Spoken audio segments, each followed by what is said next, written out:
Hi guys, welcome back to simply magical. ఈరోజు మన ఛానల్లో ప్రెగ్నెన్సీ అప్పుడు వచ్చే స్ట్రెచ్ మార్క్స్ గురించి మాట్లాడుకుందాం. ప్రెగ్నెన్సీ టైంలో ఈ స్ట్రెచ్ మార్క్స్ రాకుండా ఉండాలి అంటే ఏ క్రీమ్ వాడాలో చెప్తాను.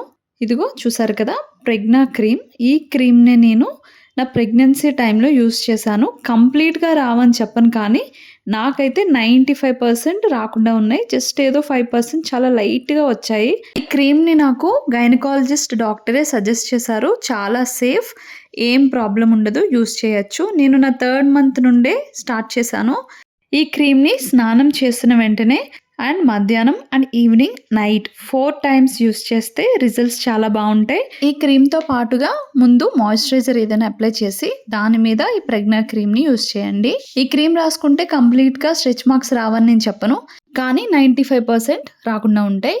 అండ్ ఇలా వచ్చినప్పుడు మనకి చాలా దురద వస్తుంది కదా, ఈ క్రీమ్ రాసుకున్న మాయిశ్చరైజర్ రాసుకున్న ఆ కంఫర్ట్ ఉంటుంది. అది ఎంత డిస్కంఫర్ట్ ఉంటుందో ప్రెగ్నెంట్ లేడీగా నేను ఎక్స్పీరియన్స్ చేశాను, కాబట్టి మీ అందరికీ ఇది యూజ్ అవుతుందని వీడియో చేస్తున్నాను. Each and every women face చేసే మేజర్ ఇష్యూ ఈ స్ట్రెచ్ మార్క్స్ ప్రాబ్లం. ఇందులో చాలా కలర్స్లో చాలా డిఫరెంట్ స్ట్రెచ్ మార్క్స్ ఉంటాయి. మీ స్కిన్ టైప్ని బట్టి స్ట్రెచ్ మార్క్స్ కలర్స్ ఉంటాయి. సో క్రీమ్ ఒకటే యూస్ చేస్తే సరిపోదు, స్కిన్ కూడా హైడ్రేటెడ్గా ఉంచుకోవాలి.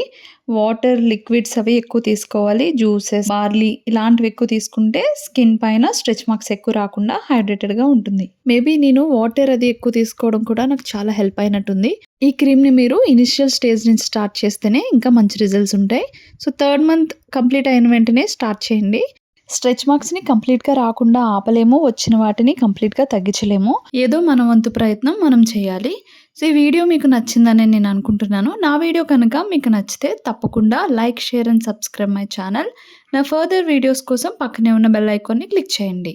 Thanks for watching my video. మరొక కొత్త వీడియోతో మళ్ళీ కలుసుకుందాం. Bye bye.